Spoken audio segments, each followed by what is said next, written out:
It's a goal. Who got the assist? Who got the assist?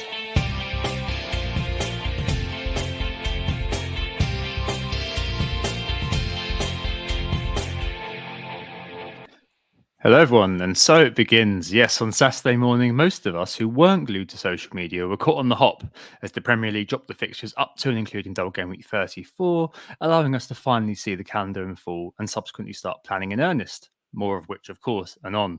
I'm Tom. I'll be enjoying my beers throughout this pod. We've been really looking forward to this, haven't we? And I'm joined by Sam, as always. You're all right? Good weekend. Happy birthday for Friday. Did you do anything over the last couple of days to celebrate? Or are you just chilling with me as a present to yourself? Is this your party, Sam? If so, shall I call for the men in white coats to come? Actually, no, the fixtures came out on Saturday, didn't they? So surely that's the present you wanted. Get the sexy spreadsheet out. Girlfriend, get out. Just let me sit down with the FPL planning for a little while. Yeah, hope you had a good weekend. Yeah, you explained it absolutely bang on there. It was my birthday on Friday. I was hoping for that announcement with the fixtures coming out on Friday. Didn't Saturday, so that was absolutely fine. Had all weekend to have a real dive into it. Went and watched Dune 2 in cinema this afternoon as well. So I've had a nice weekend, relaxing where possible, but also diving into the where possible as well. So in the meantime, we obviously will be going into all of that, but we are Who Got the Assist. On today's, we'll be zooming right back in after last week's free hit, free zone, bit of a tongue twister there, assessing where we are as the dust settles and figuring out our strategies moving forwards, assessing the best chip usage as well for our teams, but also hopefully for yours as well. We'll give our thoughts on when best to wildcard and bench boost, plus we'll still have our own free hits, which we'll obviously have to discuss when we want to deploy them, and some key detail on different key men we may be looking at for game week, into game week 34, and how we may build towards that if we aren't wildcarding immediately. It is Sunday, the 24th of March. No games to worry about at the moment other than the international fixtures. Couple of injuries there, but nothing too much to worry about. Crucially, though, the fixtures were announced on yesterday, actually, on the 23rd of March. So we've got everything to talk about there. Yeah, indeed. Well, I'm afraid it's time, free hitters. It's time to rip off the plaster and talk about the week that was just before. Well, I mean, there's not loads to talk about, to be honest. There's not loads to shout about. It's obviously the upshot of what happened as a result of the outcomes. Let's start with you and start with Charlie James Taylor's heroics here, Sam.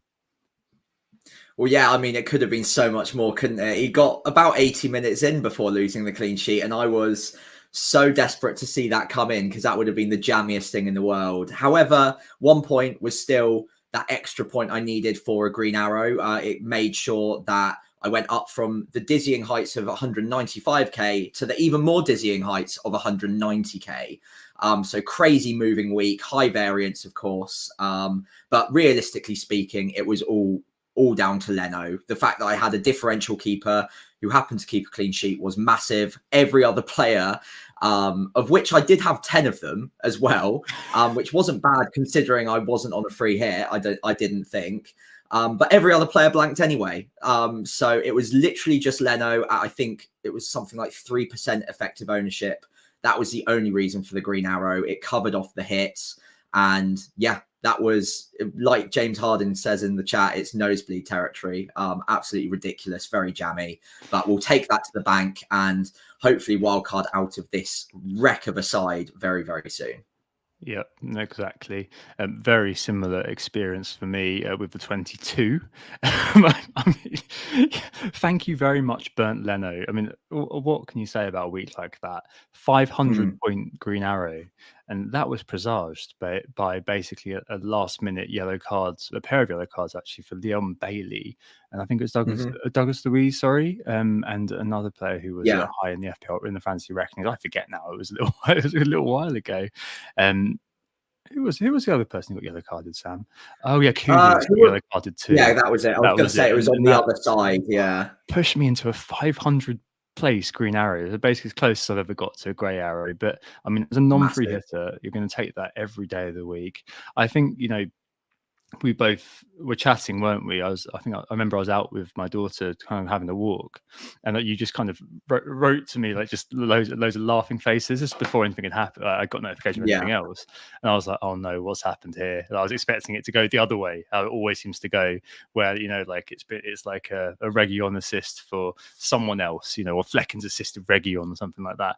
But within 7 minutes, it was kind of like free hitters had lost the player with Region, and we gained a point, I think, out of that, and he basically became an effective 10th man for me and 11th man for you.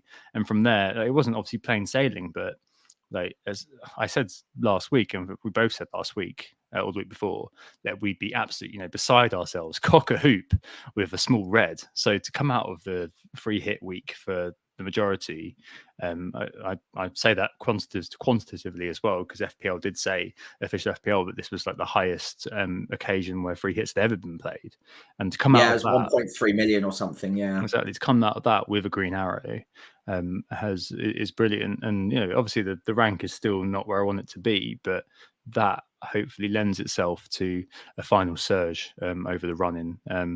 Whether I'll be able to capitalise on it or not is always obviously up for debate. I'm sure I can still find a way of screwing myself over, but I mean, yeah, it was quite a weekend for everyone involved, and we knew that a lot of people would be hurting. That was why we didn't want to speak about it last week, and just kind of have a little while to chill out, forget about FPL for a little bit, do our kind of review of the season. But I think we are now here with the release of the fixtures. I think it's kind of plans are solidifying.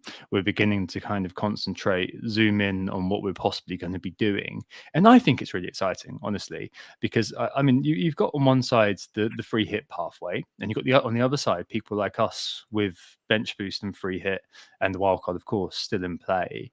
And the amazing thing is, there are so many ways to tackle the run-in, and there are so many ways you could basically build two, and we'll talk about it in a little bit. Actually, you can build two perfectly viable teams, which are fairly different, with solid reasoning behind them, focusing on one combination or another depending on your chip usage. And I think that in of itself is brilliant, because over the last few years it has been quite unitary.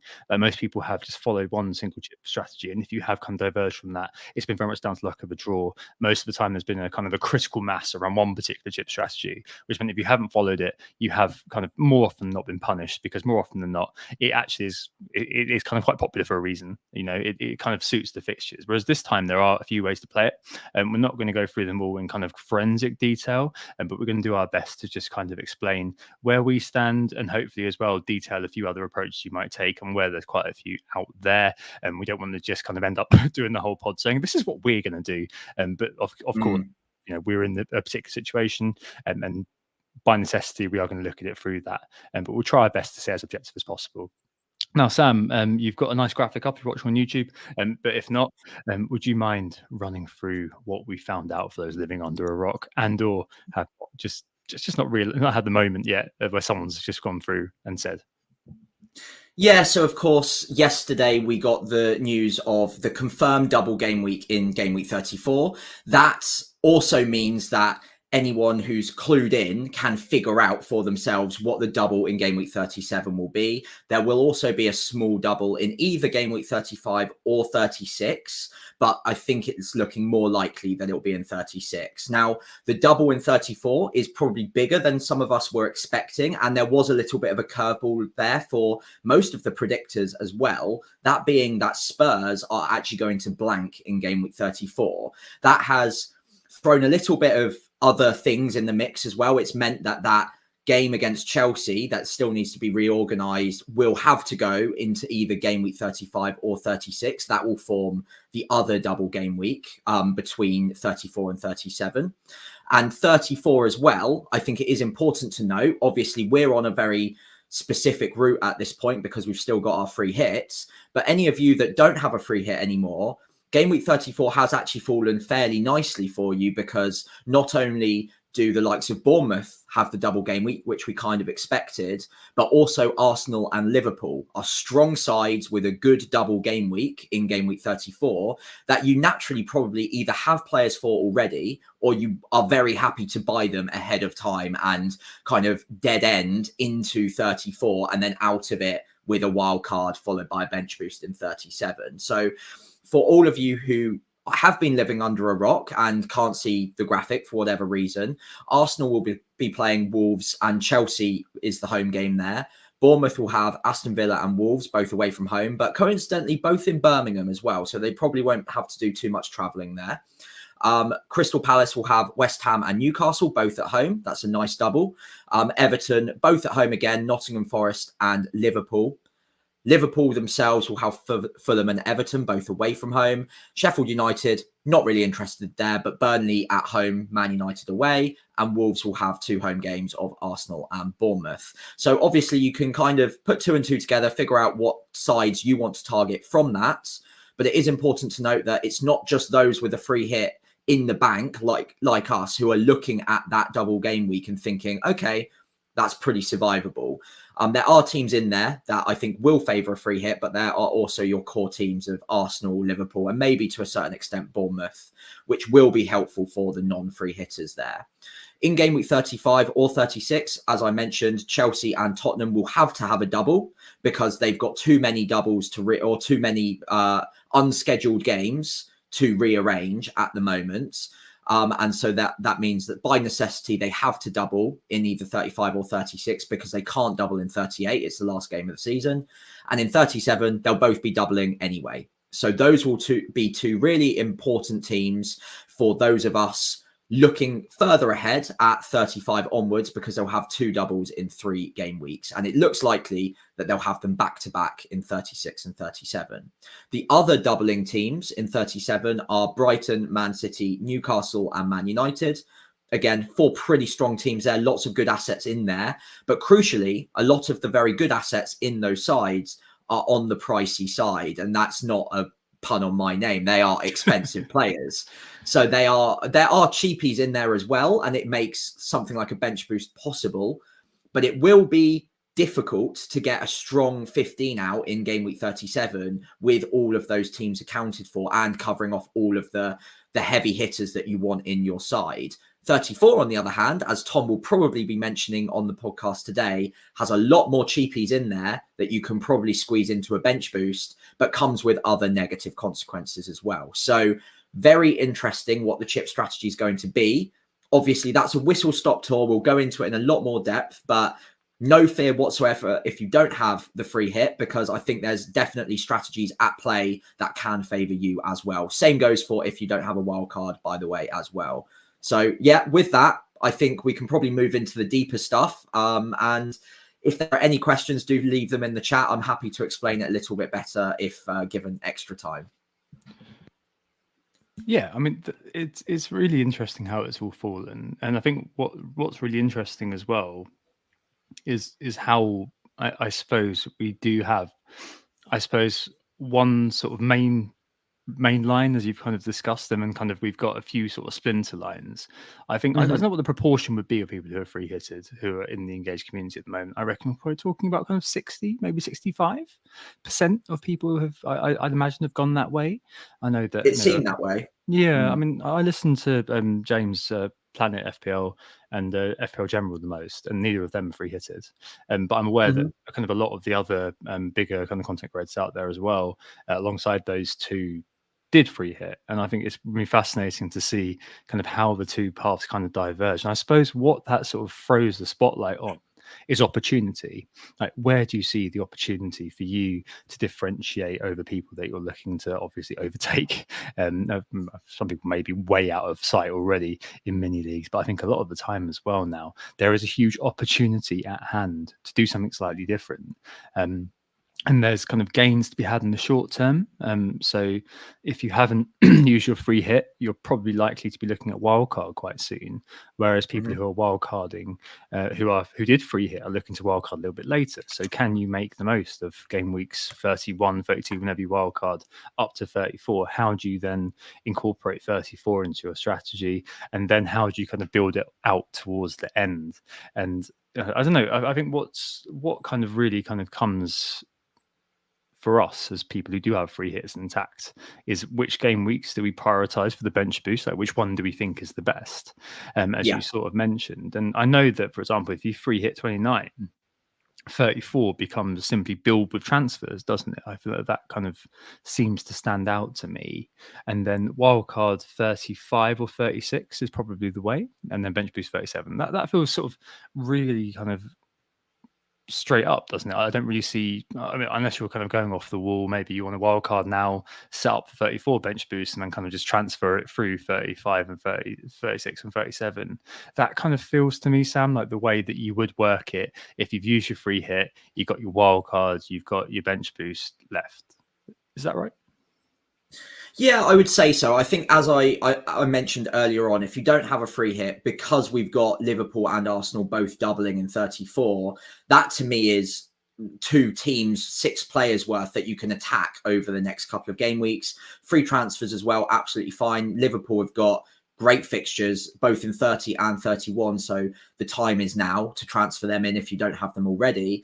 And a lot of managers already had at least double, in most cases triple Arsenal as well. So you're already starting to get towards a team that could be absolutely fine for 34 without a free hit required. That being said, it does mean that certain teams, let's take Crystal Palace as a pretty good example here, aren't going to be as accessible for you. So that might be one slight drawback of this strategy, because Crystal Palace, I think in 32 and 33 have 2 really tough fixtures, those being against Liverpool and Man City, I believe. So you probably don't want to buy them early if you're not free hitting. So you're probably waiting until the last minute to buy those kind of players in. But if you've already got Solanke, if you've got sick across Arsenal and Liverpool, maybe you've got a Wolves player here or there, you can probably get to 34 with at least 8 or 9 doublers without so much as a hit to get there. And you've got yourself a pretty strong side. So really, you're not losing out too massively. And then obviously dead ending out of that into 35 or 36 for the wild card. And you just pile up on all of the best assets for the bench boost for 37. And obviously keep in mind that Spurs and Chelsea are going to be prime assets at that point as well. But yeah, in summary, really nothing too big to worry about if you don't have a free hit. I think there is a strategy. It kind of picks itself at this point. I'm sure there's another one to help you navigate it. But unless your team's already set up for 34 and a bench boost anyway, I think it's more likely that you're probably dead ending into a wild card there. Yeah, I think if I was on that strategy, I'd be holding the wild card till game week 36, which sounds a bit strange, but if you look at the fixtures, Chelsea are away against Villa that week, and then Spurs, Arsenal, North London derby is also on the roster. I suspect you're going to be looking potentially at removing your Liverpool assets who are away at West Ham. Yes, okay, on paper, it's West Ham, but as we established last week, they're the 18th worst defence. I don't know if you'll be moving Salah, but you'll probably be moving another Darwin, maybe a defender that you've held from 34 or something like that. And you'd also be removing a few other players who have decent fixtures. Admittedly, United have got Burnley, and then you've also got Forest at home to Man City, so there are kind of good games on the table, as well as Newcastle, Sheffield United. But I don't know, Newcastle's another big one. I kind of feel like I'd be a bit slightly reticent to wildcard then versus into 36, but it really can come down, especially at that point, to price and what you can afford and when you're going to kind of go for it. But I mean, that's just a small foible. I think I wouldn't be kind of saying absolutely not. I'm definitely not wildcarding that week, because 30 it is going to be obviously alluring to just kind of make sure you've got everything in place and you've got a transfer ready to go or something. I don't know. But I feel like that's probably the when I'd do it if I was there. But yeah, there's absolutely no problem if you've used your free hit. You've used it, that's done, and you have come out with a team which is quite, as Sam said, 34 friendly. You're more than likely now to have triple Bournemouth. Sam and I have none. You're more than likely to have come out of it with triple Arsenal. I sold Saka, and you've still got the 3, haven't you, Sam? I do still have the 3, but not necessarily the 3 I'd want for 34 either. Yeah, you're right. Yeah. But I mean, you're likely to have come out of it with probably, you're not going to be messing really with the double Arsenal defence if you've got that. Yes, this week you're probably going to want to bench them. But Luton, Brighton, Villa, Wolves, and Chelsea in the double. It's not the best, but our defence, as we established last week, is the best defence defence in the league by a little while, by quite a way. So you're not going to be probably ripping that up unless you've kind of got a really strong feeling about Odegaard or, dare I say it, Martinelli. So I think you're probably okay. Yeah, Havertz would probably be is kind of the dark horse that I was going to mention in a little bit. But hey, we bring that up there. I suppose what's really interesting for us, and sorry if this is slightly self-indulgent, is it sets up a really interesting conundrum, because with our free hit intact, we've got a choice that free hitters last week don't really have, which is which game would you prioritize your bench boost? Because you can choose between two teams, one which is optimized for the 34 bench boost and one for the 37 bench boost. And the team that you end up with basically comprises two similar teams in some ways. The core players pretty much stay the same. I mean, if I was going to wildcard, and we'll talk about this in a little bit, for a 34 bench boost, then I'd probably still keep Son on that wildcard, but then I'd remove him in 34. But you mostly you'd be set up for 34. You'd have Crystal Palace players, Everton players as part of that sort of bench, that bench sort of area, or you set up for a 37 bench boost, and you basically kind of think, 34, great, I'm just going to free hit into that, and basically just run 31, 32 whenever you're wildcarding to 33, and then 30, 35, 36. And then kind of get it all ready in 37 for that. But what's really interesting about that, I guess, as I said earlier on, is this amazing sort of quirk that's been thrown up that we can probably build two perfectly viable teams with solid reasoning behind them, which are different because of the edge pieces you'll be going for.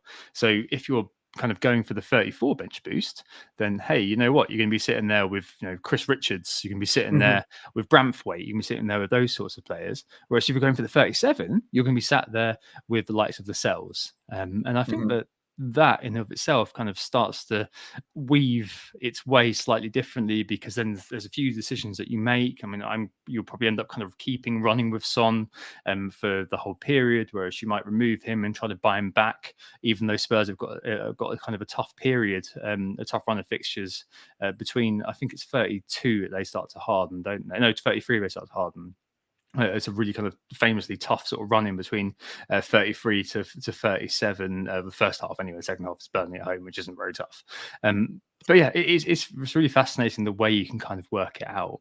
And just to kind of provide an opening gambit here, my current thinking is kind of, I'm not committed to this in any way, shape, or form. It's just kind of where I am from having looked at it at the moment.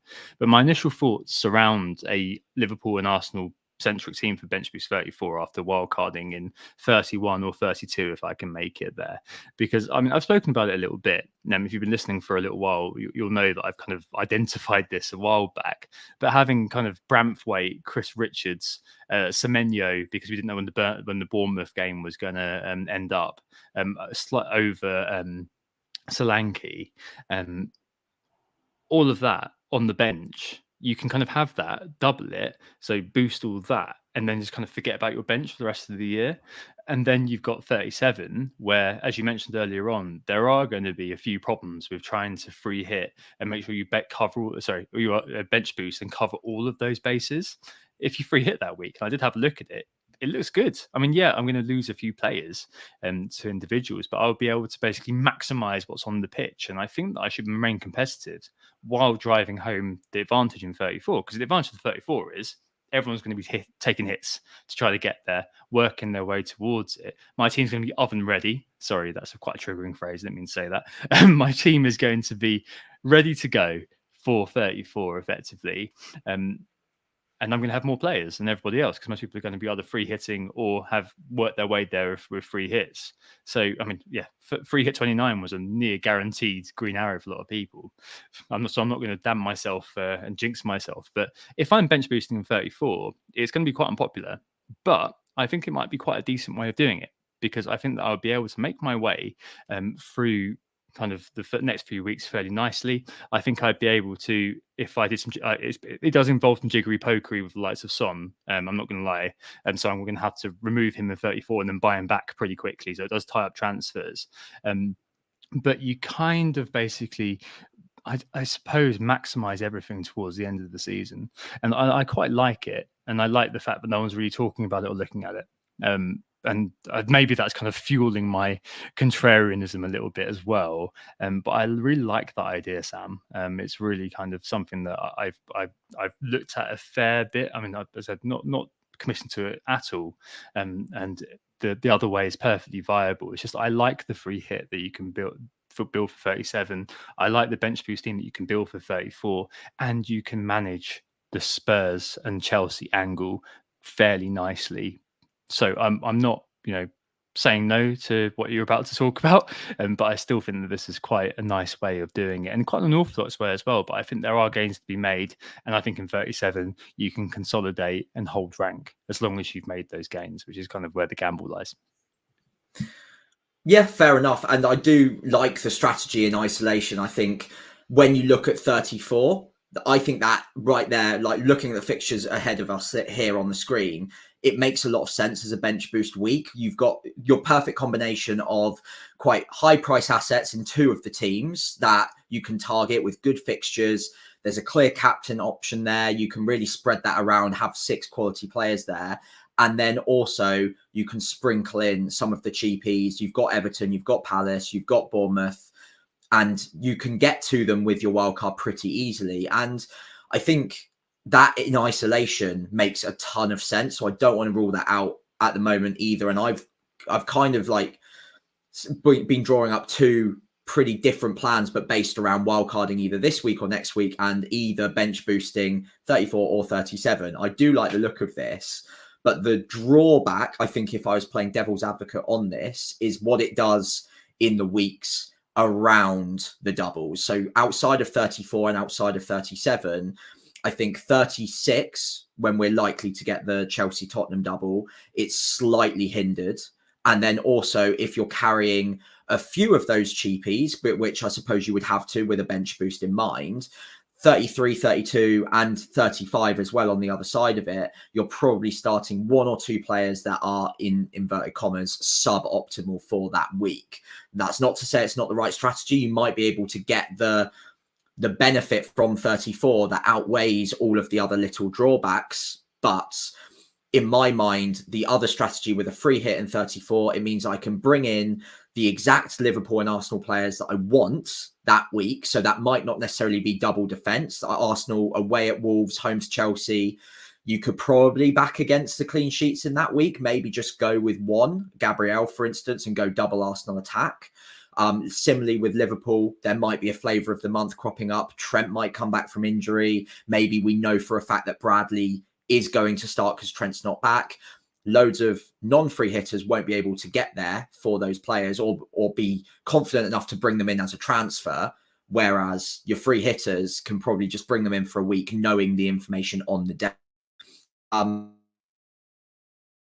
you can look at Eze, you can look at Munoz at Crystal Palace, and then other areas as well we can look at too. But again, that is going into game week 34 with 4 less players than you will be. So it's whether or not I can make up that difference in 37 with the bench boost when, as you've already correctly mentioned, there are their own set of drawbacks in that week. There might be more rotation. It's harder to get depth that week because a lot of the players you want are more expensive, and playing around with a wild card for this week, even several weeks in advance, and trying to fit in or fit together an entire 15 ahead of time is looking really, really difficult. There's at least one major sacrifice that needs to be made to that front 8, no matter what way I play it.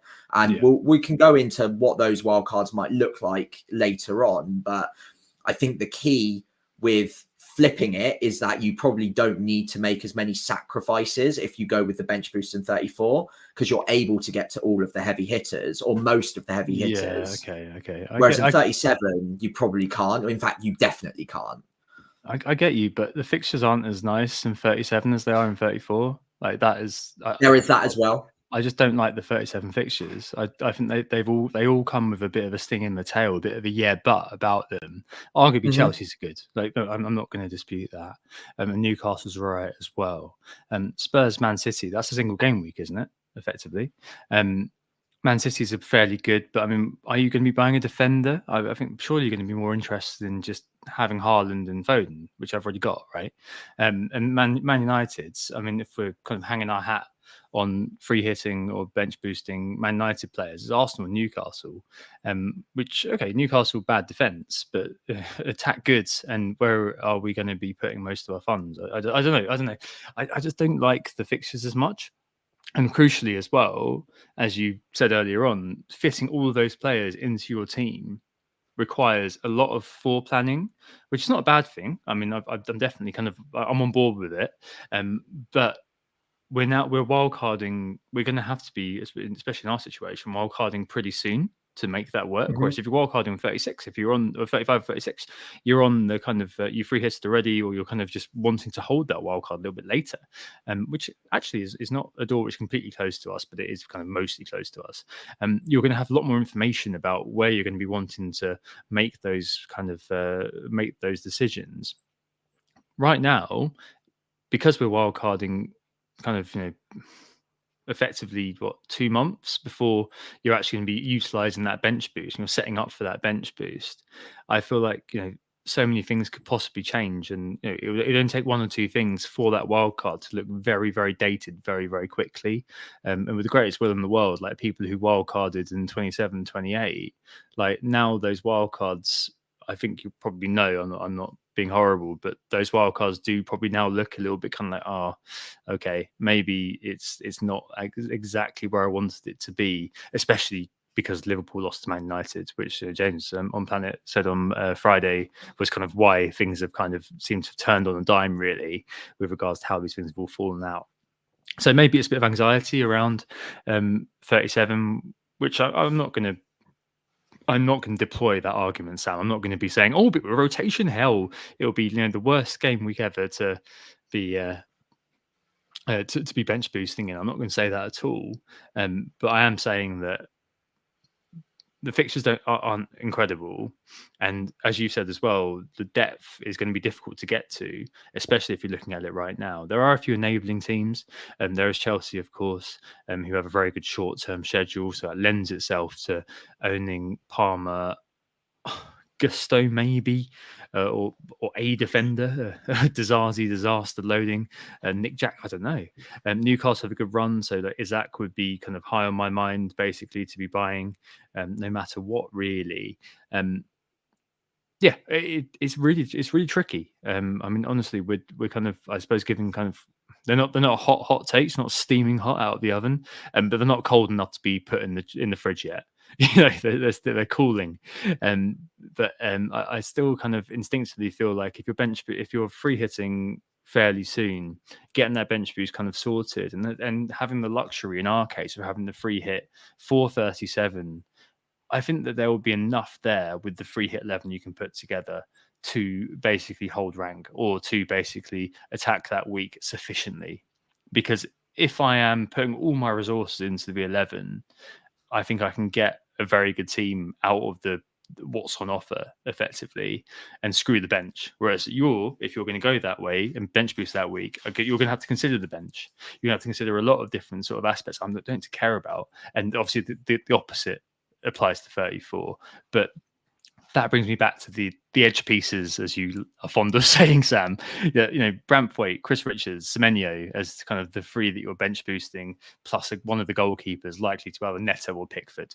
That's it, done. And those guys are so cheap they can just stay on your bench. And it kind of makes sense if was it Lascelles, Van Heck, someone. I don't know who it would be, but someone fairly cheap, maybe a Garnacho, Sam, maybe. And then one of the goalkeepers, I don't know what the goalkeepers would be, maybe Petrovic and Christ, you're looking at like Verbruggen, or are you looking at Areola basically in the single? Nana. Okay.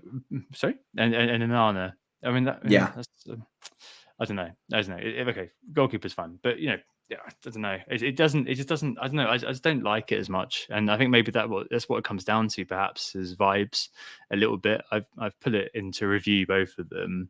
I like it prefers 37.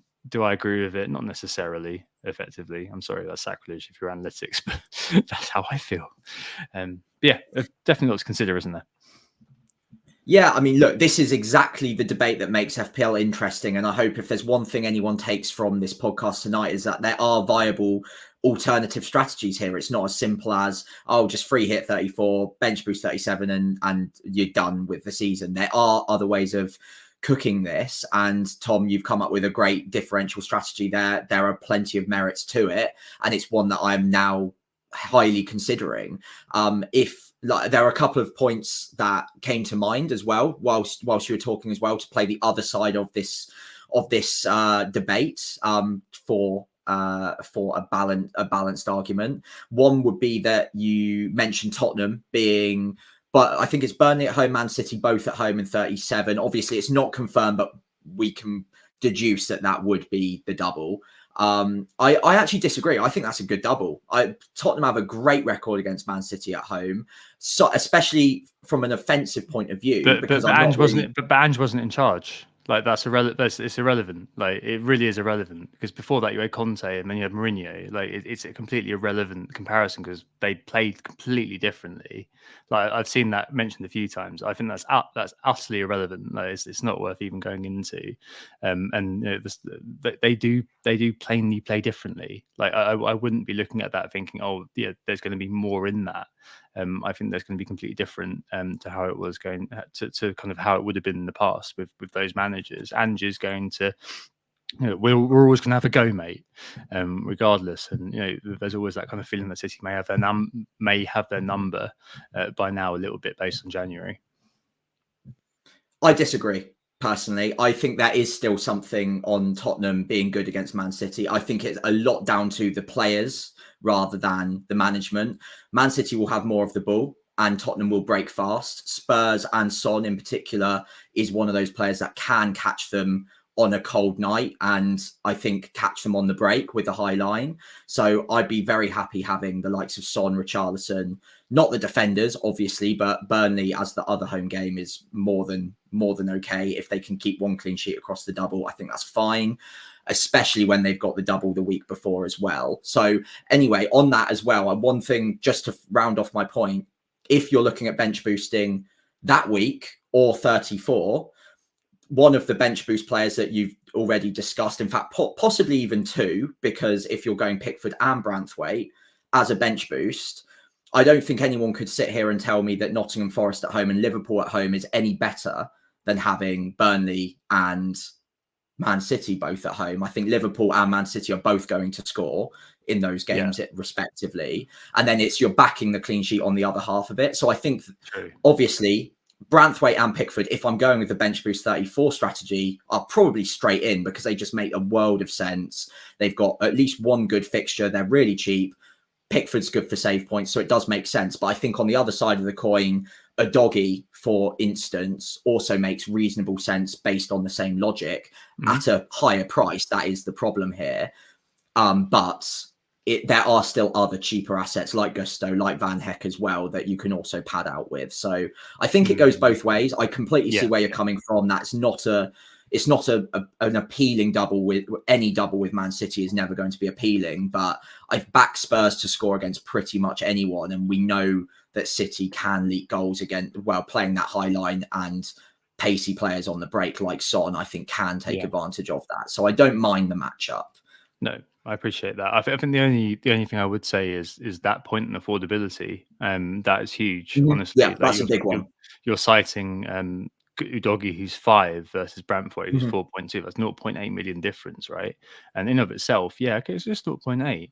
Then you build it out to the rest of the team you want to put together. And I recommend, if you are wildcarding in 35 or 36 and you're a free hitter in 29, to have a look at the team that you're going to want for 37 now. I bet you that for the majority of you, it's unaffordable. Like you're going to have to make some sort of compromise somewhere.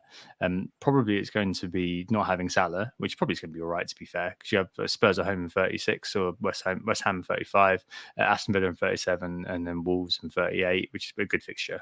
But the rest of it's probably okay, honestly. But there are probably going to have to be some sacrifices you're going to have to make, given the nature of the teams who are doubling them, and that in of itself again lends itself to me to thinking, oh, that 34 looks good. So I'm not set on it. I know I'm kind of kind of giving that side of the argument, but I do think that it's worth considering just because I've not really seen it being spoken about really. I do think that Definitely. you were right about 30, 32/33, 35, 36 potentially not looking as good as it could be if you are high more highly exposed, I guess, to Arsenal players, for example, and Villa in 33, Spurs away in 35, Bournemouth home in 36, which is obviously a decent fixture. Liverpool 32, Man United away, 33, Crystal Palace at home, which is all right. West Ham away in 35, which is all right, and Spurs in 36, which is again all right from an attacking point of view. I wouldn't have many of their defenders. So honestly, I just think it kind of circles back to it being a really interesting situation that we're in, where you can build two perfectly viable teams right now with solid reasoning behind them, focusing on one combination of the other, and both are valid. And I think that's awesome. I really do. Like compared to last year, when it was just so obvious and bland, effectively, what was going to happen. Really obvious wildcard team. We'd already played it by this point, right? Everything wildcard in Game 26 last year. So we all knew when we were going to do everything else. It was really, really bland. So I think it's worth remembering that and kind of taking that into the next year. That's really fascinating for me. When is best to wildcards? So if you, I've kind of briefly touched on it. If you are on free hit 29, there's an argument between kind of 35 and 36. I think that potentially you might be looking at 36, but equally, as kind of you mentioned, Sam, Newcastle versus Sheffield United and Man United versus Burnley, those are probably massive. Those are probably kind of overwhelming reasons to kind of just pull it in 35 compared to what I initially thought. So maybe you would just pull it in 35 and kind of just go from there. So Man United and Newcastle then kind of had decent fixtures together. But Newcastle would then go on to play Burnley, I seem to remember. So it's something to bear in mind, and also a bit of a flaw in ignoring them effectively is what I'd be doing if I free hitted in 34, if I free hitted in 37. So yeah, something for me to bear in mind as well. For us, I don't know. A review seems to be telling me and you to wildcard straight away. Yeah. The team we've landed with isn't that bad, and triple Spurs versus Luton is obviously good, and we've made a few strategic decisions to end up with Mo Salah in our team with the armband on this week, namely not owning Haaland anymore for the short term. I don't know. My feeling is that it really depends on if I feel like I can get through 31, so the midweek game against Aston Villa without Haaland. If I've got, if against Arsenal, I just kind of think, what, everything's kind of looks like it's kind of coming together for City. They beat us soundly at the moment. For what it's worth, I've got 2 City players on the pitch and 2 Arsenal players on the bench. Then maybe I kind of think, what, the FOMO's too big. I'm just going to go for it.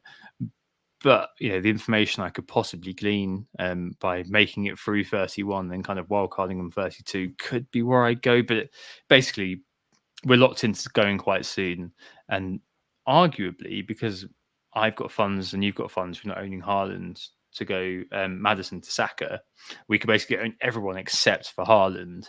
So it kind of is that kind of horrible situation, Sam, where we're basically wildcarding for Haaland as well as kind of setting out, rearranging the deck chairs, as Anthony FPL Stag used to say on this podcast. I mean, have you got any thoughts about when you're looking at doing it?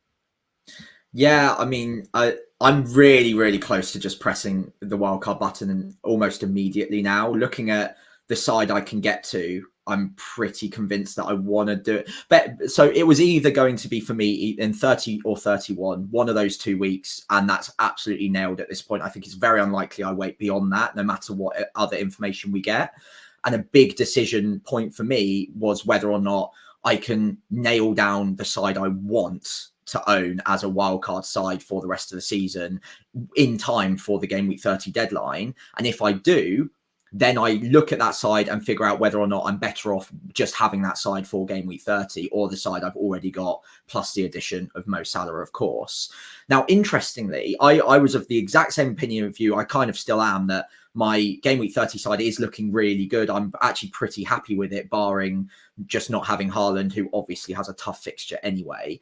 But interestingly, building a wild card, there's not a single wild card or draft I've created so far that has any more than, I think, 5 of my current players in it at most. And I think 4 is the most common. So the 4 surviving members for me, as it stands, are Palmer, Saka, interestingly, because I'm not on a bench boost strategy for 34, but I'd still want him anyway. So Palmer, Saka, Son, and who was the other one? It might have been Salah as the other one as well. So heavy on the midfield, staying the same, but everywhere. Oh, Gabriel being the 5th. So depending, 4th or 5th would be the Salah maneuver. So basically, it's wholesale changes on the whole, and it's whether or not I think that side beats my game week 30 side naturally with Salah in it or not. If it does, then I'll pull the trigger this week if I'm convinced of what I want to do specifically. If not, then I'll wait a little bit longer. I'll move it to 31 and just make the wild card with that tiny little bit more information into the midweek game instead, knowing basically pretty much exactly where I want to go, barring maybe 1 or 2 slots. Yeah, no, I think the fact is that you're gonna have to, because next week is like another fast forward moment. The dial is hit, and suddenly we're kind of 3 game weeks on within a week. The decision's going to have to be made for us fairly soon, one way or the other. I don't know. I think a lot of it does come down to Haaland, even though, I appreciate what we're saying about the edge pieces being intact, and I'm the same as you, where if I was on the 37 bench boost example, my entire defense changes, like all 5 of them rotate out and go. The midfield stays pretty much the same. I just get Saka in basically, and then all 3 forwards go out as well, and both goalkeepers go. So it's kind of like same here. Yeah, it's kind of like what is best. I think this week I might kind of let it just kind of land after, it's qualitative, but after international breaks it's always a little bit iffy. I tend to find like I always feel like, okay, I bought Salah because he's not on Egypt duty, effectively. Spoiler alert for later, but I'm a filthy casual. I got him before he rose 0.1. Yes, boo me. Hopefully he gets injured and then I can wildcard.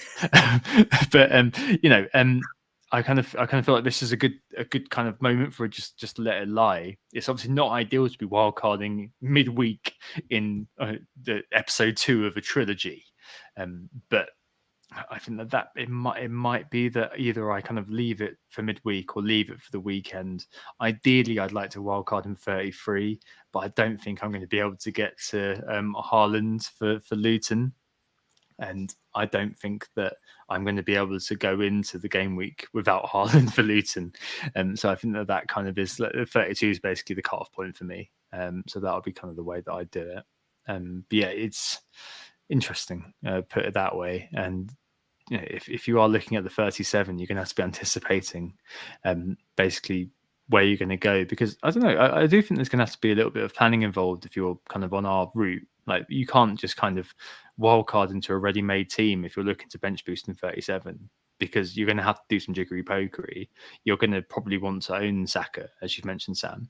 You're going to want Salah for a little while at least. Like, maybe you'll keep him in 37, but I feel like that's kind of unlikely. I feel like he'll end up being a bit of a sacrificial lamb at some point. But over the short term, you almost definitely don't want Salah, because there are going to be some captainable games. Hey, hello, Sheffield United at home, Man United away, Crystal Palace at home, Fulham away in 34, and Everton away in 34, and West Ham 35. All great games coming up.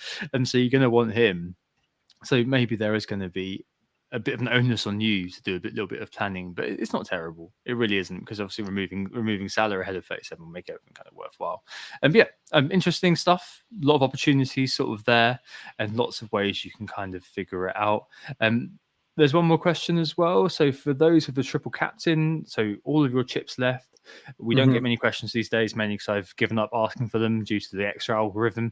But the dry cracker asked how we'd fit the triple captain into the upcoming schedule as well if you've got all of your chips. And I don't know, I feel like that kind of just ends up by default being in.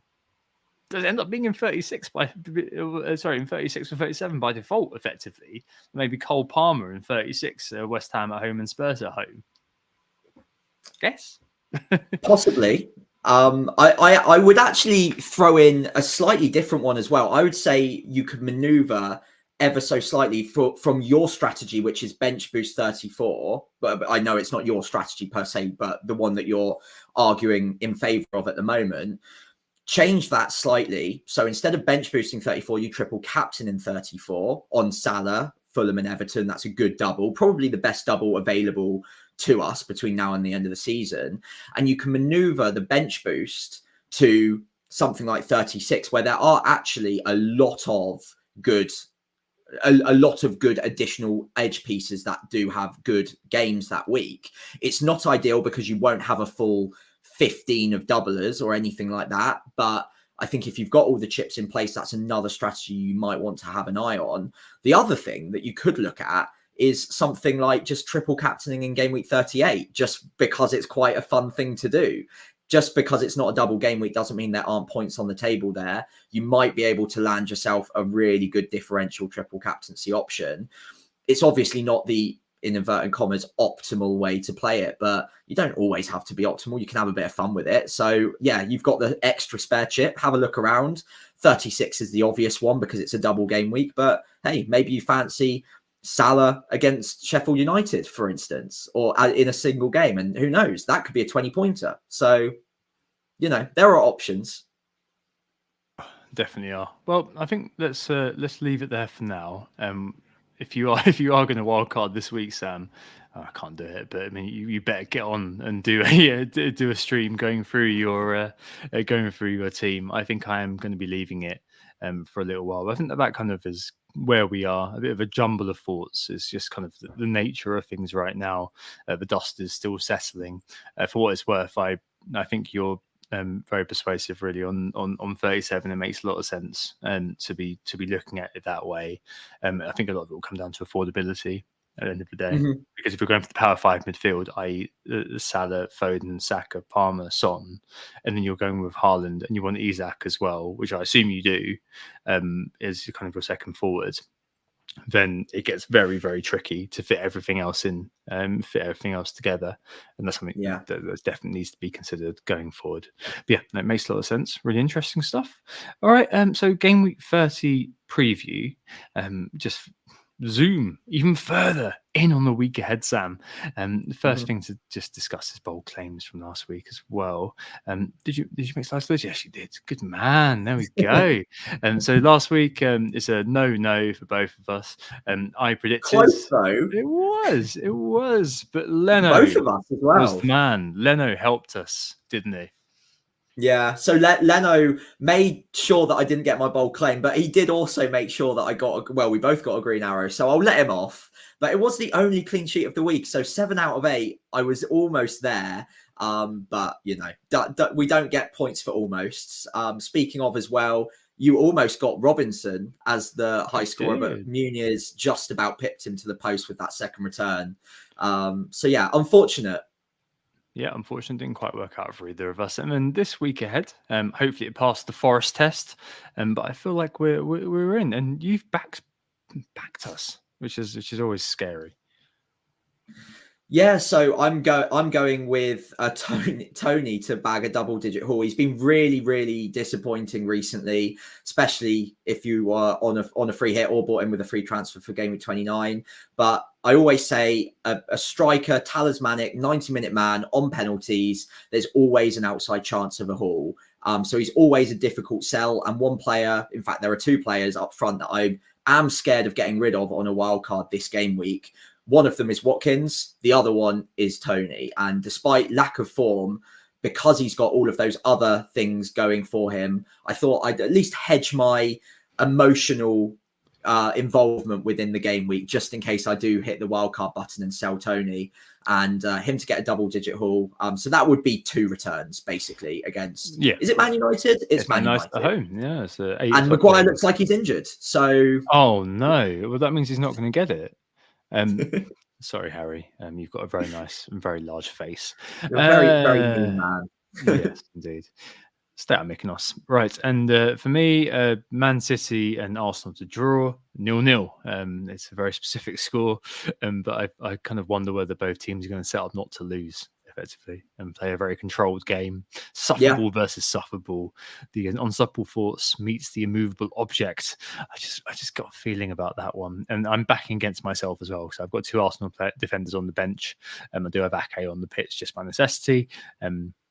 But yeah, I don't know. It feels like one of those games which I'm going to be looking forward to all sodding weekend. I'll sit down and watch it, and it will be an absolute disaster. It'll be a boring game. I feel like I don't know. I'm hoping it's not, because I'll be watching it, and but equally I can see it becoming incredibly tedious very quickly. Kieran FPL Discomfort in the chat has just said Liverpool to hit 6 past Brighton.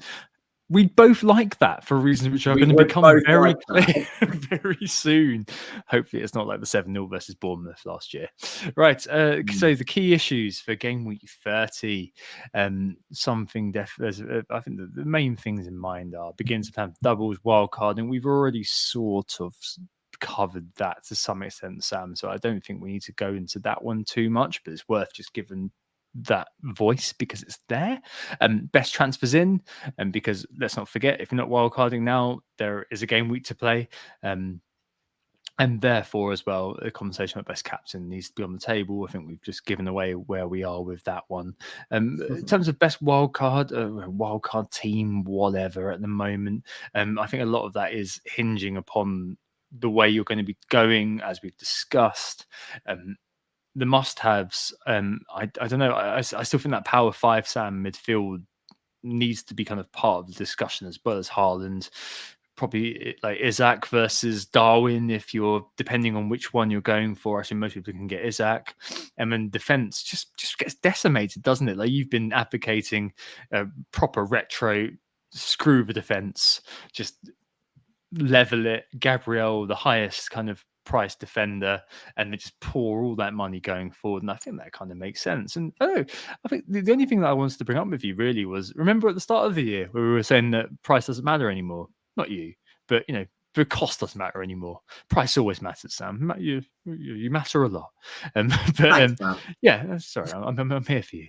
But it's incredible, isn't it? Because we were saying it doesn't matter. You can pick all the players you want. It doesn't matter at all. And now, I mean, you may have not looked at it yet, but when it comes down to it, you're looking at your wild card. Wow, you're going to have to make 1 or 2 sacrifices, and those sacrifices are likely to be either Foden or Son, I think, right now.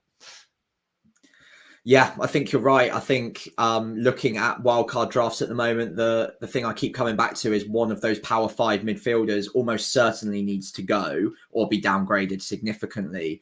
And annoyingly, the one that I keep coming back to for the time being is Foden. I really don't want to go without him, but I think he's the one that it's painful, you can. I think he's the one you can survive without. And it's 33 loose, and it's difficult.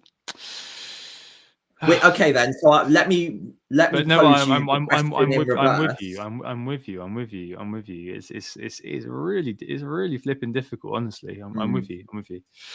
Yeah, it's tough, but I think the benefit of the midfield being the place where you take one downgrade in, whether it's Foden or Saka or Son, whoever it ends up being, there are options in between 5 and 7 million that can save you the money and still give you relatively good upside with double game weeks later on in the season. So you've got Gordon, you've got Garnacho, you've even got Adingra if you wanted to be very differential. You've got Gross as well. And of course, you've got Richarlison too, a little bit more expensive. But if you've farmed team value, then maybe he's a downgrade from Foden, for example, or from Son as well, if you didn't fancy Son. That actually enables you to get 3 very strong forwards as well, or upgrade part of the defense. I think one of them probably does need to be downgraded, though. I can't figure out a way to work it even with the 5 that I'd ideally want, which is the 4 that we all know and love plus Foden, that would be perfect. But there are just too many downgrades in the forward line, and I would already be going in with one 4.5 million asset in Muniz in that scenario anyway, which I don't necessarily hate. I'll come on to that because I know you're not a big fan of it, but it would be a part-timer until we get to 37. And then the other striker slot would actually probably not be Isak right now. It would actually probably be Darwin. I think he'll be fit. If he's not fit, then obviously that changes. But I think Darwin in the short term, and then moving to Isak closer to the double in 37. They've got some great fixtures from 35 onwards, by the way. And just getting closer to the double. So you've got less weeks to worry about him getting injured, because he does do that a lot. If you shorten that time frame, you're lessening the risk. So the later you go on him, the more confident you'll be. Or you could just avoid him altogether if he does get injured, and you can save yourself the hassle and just go for someone like Højlund at 7 million. Who equally could be a really good shout. So that's what I quite like at the moment. I quite like I'm with you. Going with 2 stronger strikers, but not necessarily the ones I'd want by 37. One downgrade in midfield, but keep the power 4. And then offensively, obviously go budget. But that's probably where I'm at the moment. The big thing would be basically planning for removing Salah in 37 for me, and then that would enable so much. That's it. So you work back from there. That's the way that I've looked at it. When I've been looking at 37, I've looked at both quite a lot, and I was being maybe just for the sake of playing devil's advocate, contemplate style, a bit more sort of fulsome about 37. 34 bench boost, but I'm broadly 50. I'm broadly 50-50, maybe slightly more towards 34. But I think what you've said has definitely kind of tipped me back to the middle. But that's kind of the biggie for me, I think. But you're right. There's going to be a few kind of ways you look at it. Darwin and Isak are both absolute sick notes, aren't they? I think Darwin, I'd back him potentially to stay fit, as you'd said, more than Isak a little bit. Like it's not going to take much for Isak to just fall over. As much as I've kind of sung his praises, like I just genuinely I just love watching him play. There's just something about him that speaks to me. I don't know what it is. There's something about him, his play, that speaks to me. And if I don't own him, and if I do follow that 34 strategy, for example, I'd basically be writing him off until 37 and missing out on Sheffield United 35 and Burnley 36. Oh, that's the beginning of beginning to get a little bit gnarly. I don't know. I think it really comes down to, in terms of you were thinking about wildcarding now, where can you save a transfer? Where can you buy a player? Everyone hates the term season keepers. I completely understand it. But right now, there's not much of the season left, objectively. Quantitatively, that is true.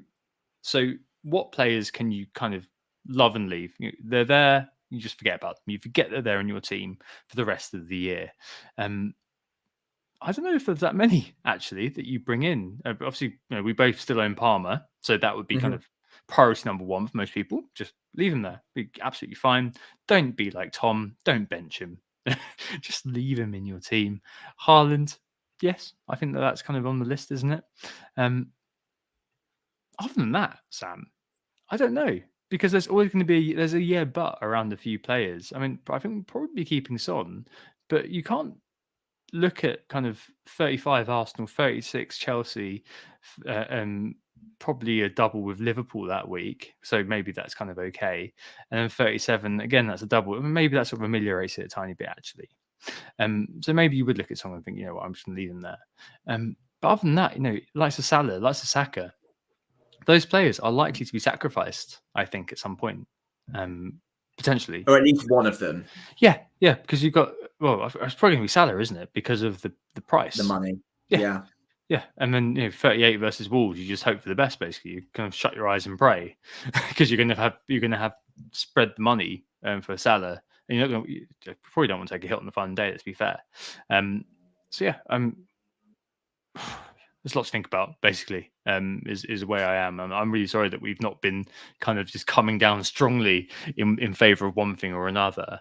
Oh, but that'd be so boring. It would be. It would be. And plus, it would just be easy fare later on in the season when we were like, oh, but we said just after the fixtures that this was definitely the best way of doing it.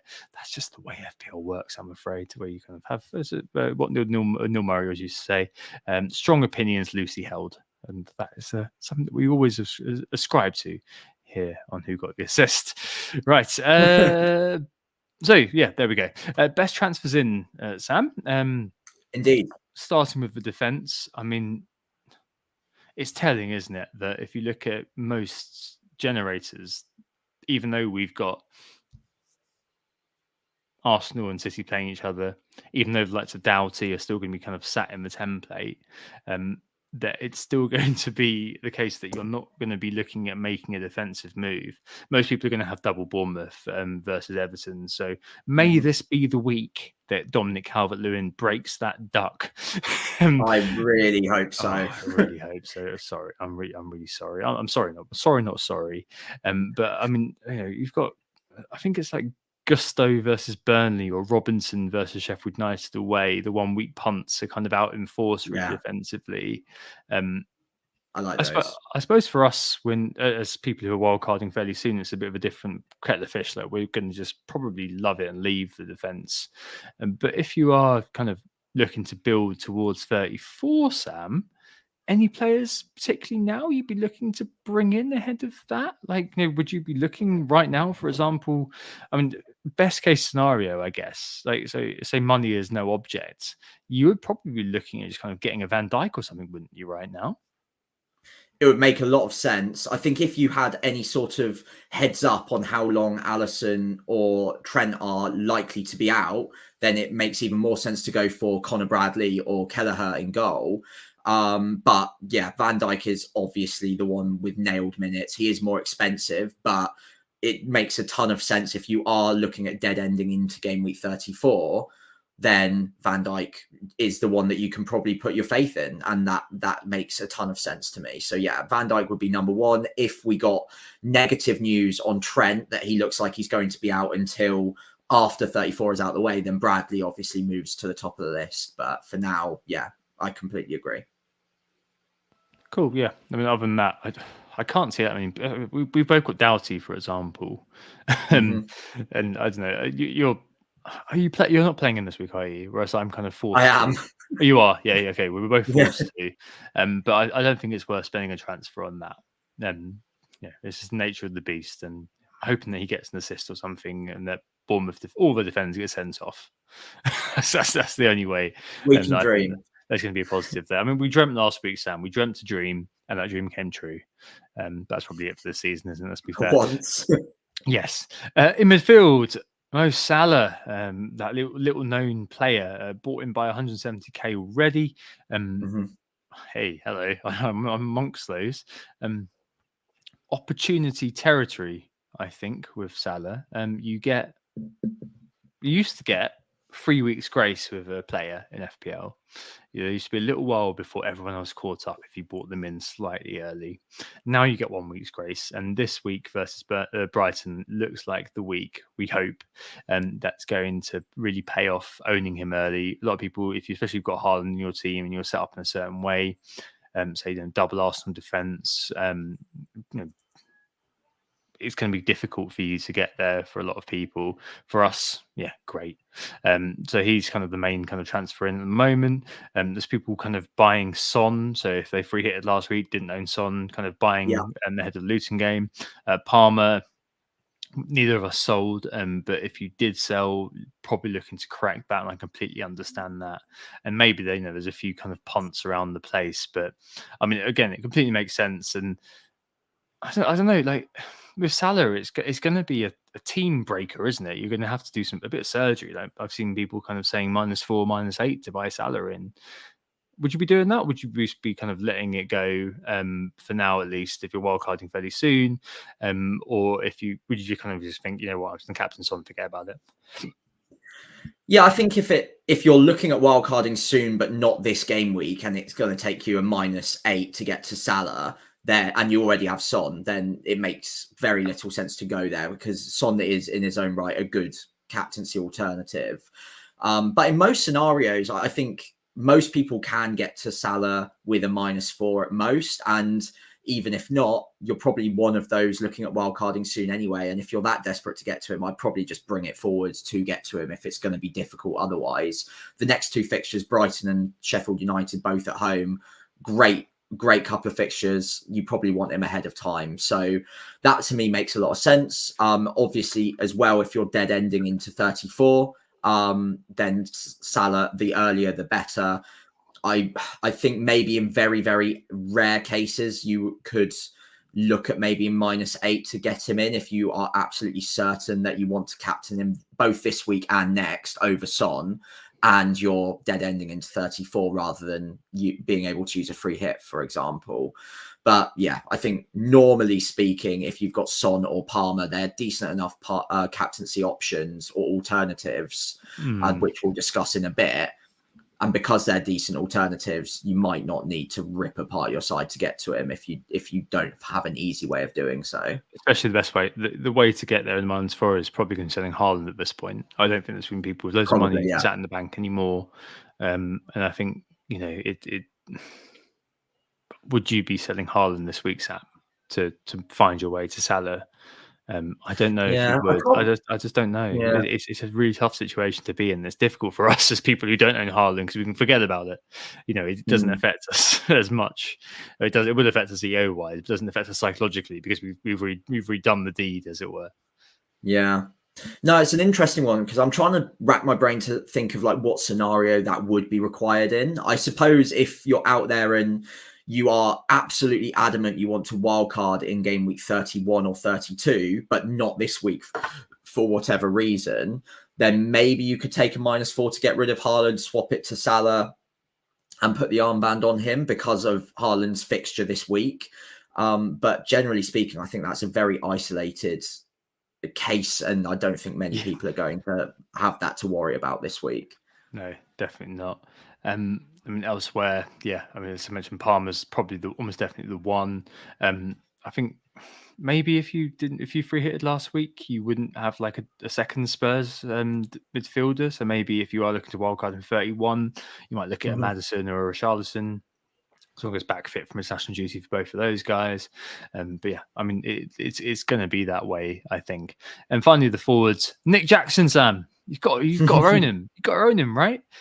Look, we spoke about him last week, and you laughed at me. You all laughed at me. But he's 7th, Sam, for non-pen XGI this year. No, let's cycle across. Oh, hang on, non-pen XG, he's 5th. Well, that's really good. And then non-pen XGI per 90, Sam, he's 4th. And he's playing Burnley. They're a terrible, terrible defence. We know that. We know they're awful. Is there something there? We're both Tony owners. Could there be points on the table if you were going to be buying Mr. Jackson? I think there are, and I would really, really like to take the hit for him. It makes zero sense to me to do so because I kind of share your suspicion that with iBet, he's going to be putting himself in the shop window in a high-profile game versus United. And that is completely and utterly qualitative, of course. It's completely vibes. But I feel like that game is going to be the sort of game that he flourishes in for whatever reason, whether it's motivation, whether it's whatever. You can't really legislate for a 7th minute delightful / horrific red card, can you? Yeah. On the table for me, Mr. Jackson. And elsewhere, there's some movements in for Muniz, obviously. Did loads of points. Therefore, let's buy him. 150,000 transfers in almost for Muniz now. And obviously the massive carrot of that particular game versus Sheffield United. And elsewhere, I don't know, there's not much movement really in the forward line, I've got to say. Haaland, people are buying him back. Like 700,000 people bought him back, actually. No, 70,000, not 700,000. Phew. And Darwin. You'd have had 5 price rises by now if that was the case. No. Keep selling him, guys. Keep selling him. Hope that price keeps plummeting. And Darwin. I think the only one, actually, apart from the joke pick, if I was looking to wildcard immediately, that would be I get Jackson in. I think you said he's on 9 yellow cards, right? So it has to be this week if you can go with Jackson for a 1 weeker. But there would be one that I'd be looking at if I was building towards 34 and I didn't own him, which is unlikely. But maybe there were some people who did sell him at some point. If you have used your wild card, you use your free hit, and you sold Slanky last week for Tony, I would be very tempted to buy Slanky back pretty much straight away. I think that would be the scenario where you just go for that, right? Yeah, I think if you're not free hitting 34, Solanke rises right to the top of a lot of these. He would be a very easy transfer in, doubles, good games up until 34 as well. So it makes a lot of sense. Darwin, just a quick word. I think he is on 8 yellows. I think Claire mentioned in the chat very kindly as well. So I think if you're looking at bringing him in with the thought that, okay, he's going to be good for 34, if you're looking at avoiding the free hit that week, there is a chance that he could have a ban by that point. Obviously, he's only picked up 8 so far in 26, 27 match league starts this season. So it's not like he gets carded every week. But to get 2 in the next 3 or 4 game weeks is not out of the question. It's certainly possible. So it's one to just bear in mind. I think Darwin, if I am on a wild card, probably is, if he's fit, a likely move for me this week. And that's probably looking at a 2 to 3 week punt before I switch across to the likes of Isak or Hoyland, or who knows, maybe Jackson served his ban by that point and all of a sudden I'm tempted to pile in on Nick Jackson instead. So options are open. Lots of strikers this season and at this point as well, which is really interesting. So you're not saying there's Nick Jackson? I'm not saying no. It doesn't make sense. So the big one between our DMs this past week was he's on 9 yellows, I think, and so if you're looking at more than a 1 week pump right now, probably doesn't make too much sense. But also if you're looking at wildcarding next week, I wouldn't take a hit to take out a 90-minute man on penalties. So that's just me personally, but the upside is there. He's getting good data, so yeah, it does make sense. Legend. Well, I wish I backed him in bold claims now, but hey, there we go. Right, best captain. Best captain, right? Well, I think it's a bit of a 3-way race this week. We've already kind of hinted at all 3 of them. Salah being one, at home to Brighton. I think that's a really nice matchup we can go into. Son against Luton and Palmer against Burnley as well. So 3 very good fixtures there with 3 very good penalty taking midfielders as well. So lots in common, very different price points. But yeah, plenty to debate here. Well, I think we're still both backing Salah, aren't we? Effectively, I think I am personally, yeah. Yeah, and I think that it's going to be. Well, I think we're likely to see that Son hits over the 100%, just purely down to ownership. Yep. There are some question marks about where he's going to play. So if he's on the left, I think that would be a big relief for us, really, as we're kind of both. I already own Salah. The captaincy is bust on him, and I think I don't know if you've gone there quite yet, but I think that's likely where you go as well. He'll be in, yeah. So we'll see that Son's going to hit that 100% mark. But no, I think if he's playing on the left, it might be hopefully a good thing if you don't captain him this week. There's question marks about him, whereas I know where Salah's going to play. James and Planet FPL also exactly this, and confirmation bias and all that. Completely agree with it. Something about playing Brighton and the space which is left for Salah is definitely kind of high in mind. But yeah, it's unusual, isn't it? Because you also have Cole Palmer, who you've captained this year, highly owned, so completely irrelevant unless you captain this week against a very poor defense. And if I didn't own Salah, I would be seriously considering him versus Son. Luton are the worst defence we discussed last week, but I feel like there's definitely something there against Burnley that can kind of be quite persuasive, especially because, as we established last week, to both of our shocks, Brighton 4th best defence when it comes to expected goals conceded. So it's not as cut and dried potentially as you might think. Yeah, absolutely. I think it is more of a close matchup than maybe we're given credit for. I think with Salah in mind, though, we've got good memories of earlier this season. Obviously, we both captained him when I think there was a bit of a split crowd. It worked really well for us. I personally really like the matchup in terms of, like you mentioned, the space left in behind down Brighton's left flank when Estupinian or whoever they end up playing at left back go bombs forward. Salah is the absolute king at exploiting those spaces. So I do like that a lot. Kieran's bold claim in the chat of 6 against Brighton, I would love to come true. Brighton, yeah, like you mentioned, actually statistically a pretty decent defence recently, but I think the matchup just favours Liverpool. Salah obviously didn't go off to international duty either, so he should be well rested. Son, I think if he was playing centre forward and we knew that, then it would be much, much closer. But because there's the chance he gets moved out to the left where he's less of a goal threat, statistically speaking as well, he probably goes down in my estimations. And whilst I really like Palmer as well, I think I trust Liverpool's consistency to score 2-3 goals in every single game more than I do Chelsea at this point. But yeah, all have their merits, all on their day could be the top scoring player in game week 30. I think Salah's just more likely to do that than the other two at this point, given what we know. I mean, I'm on board. I'm sold. So, Yeah. if you can't get there, I think that Son's a fine alternative. I would really give credence to thinking about Palmer. Honestly, I would for that week, for this week. I think they're all going to be up there in terms of EO. I think that maybe we're going to be looking at, in my mind, playing with 9 players this week almost again. Hey, same as last week.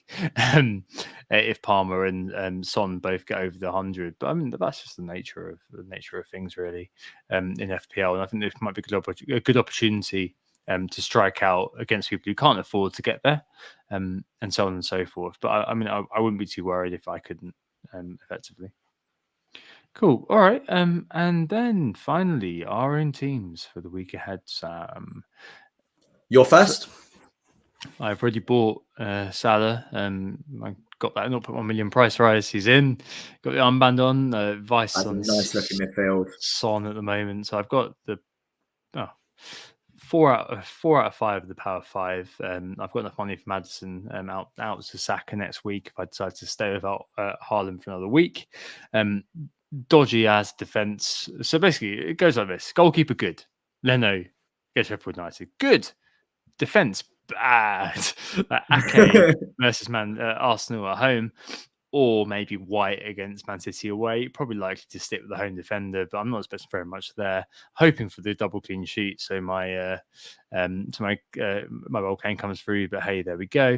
Doughty just playing him for hopefully a cross gets scored by. It always seems to be bloody Chong who scores the crosses in all the time of Owen Morris, but hopefully one of them goes in. Then Porro in midfield, Foden, Maddison, Palmer, Salah, and Son.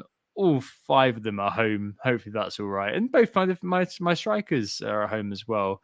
So midfield great, and the attack meh. I mean, Tony at home versus Man United, Watkins at home versus Wolves.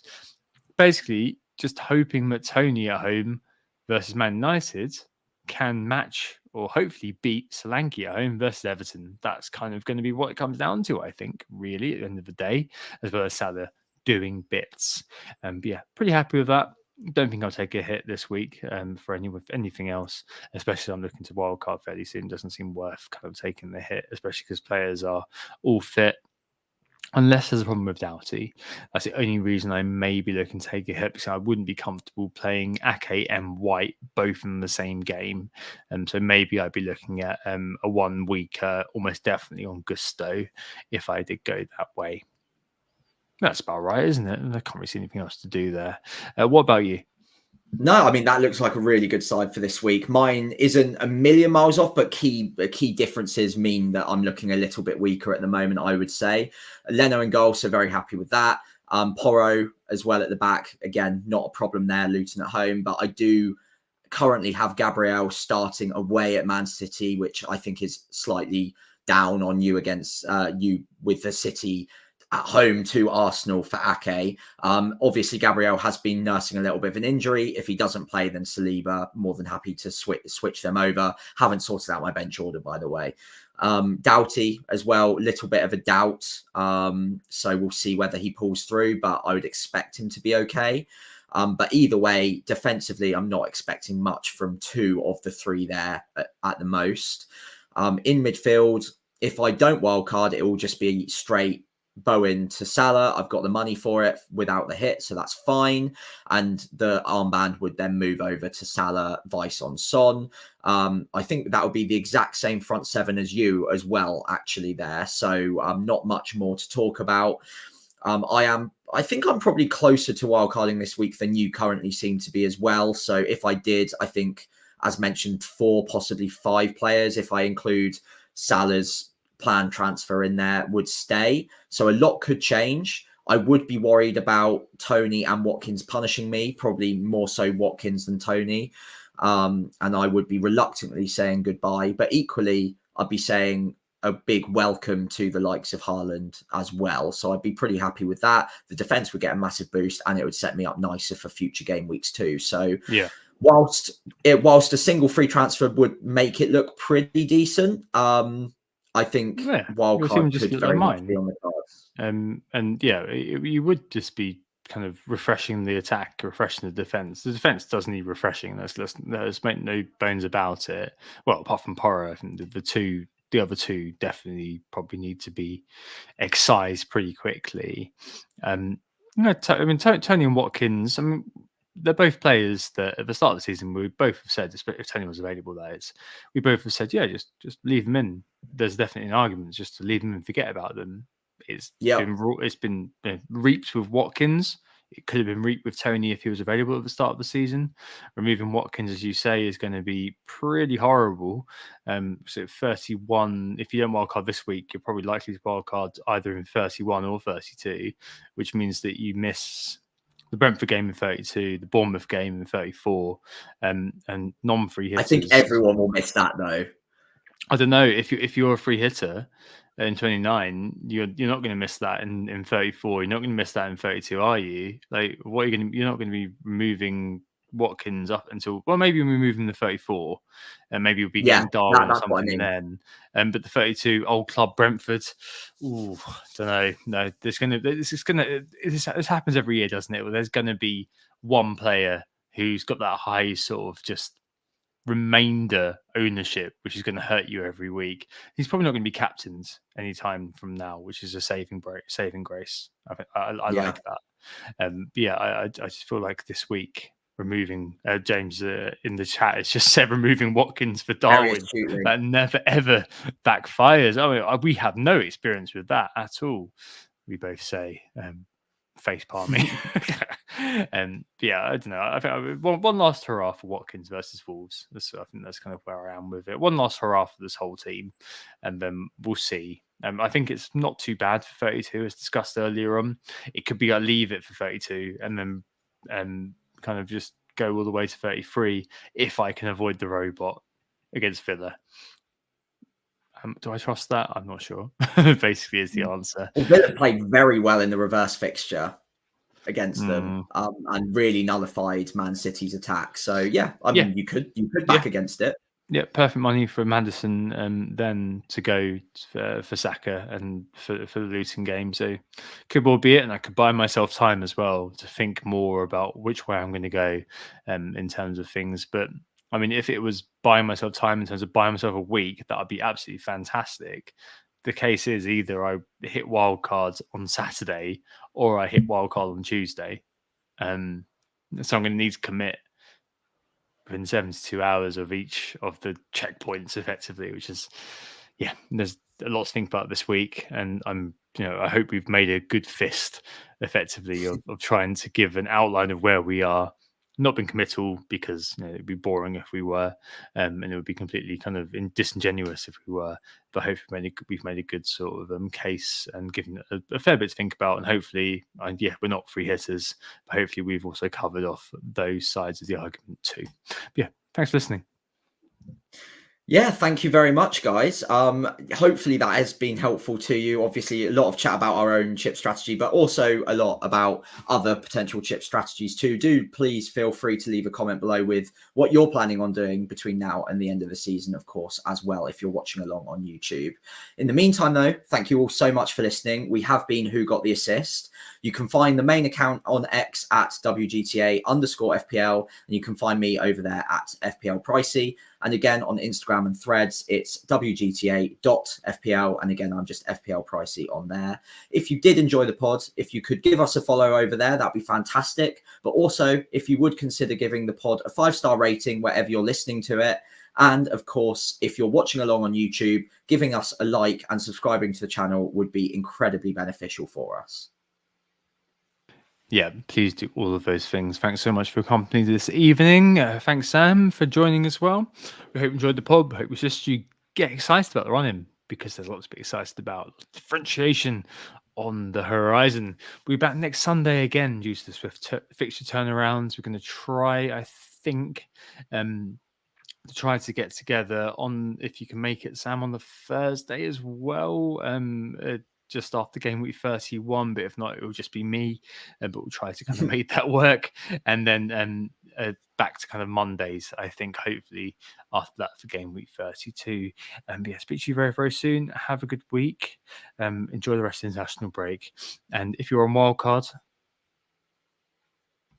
well, all the best. Effectively, speak to you very soon.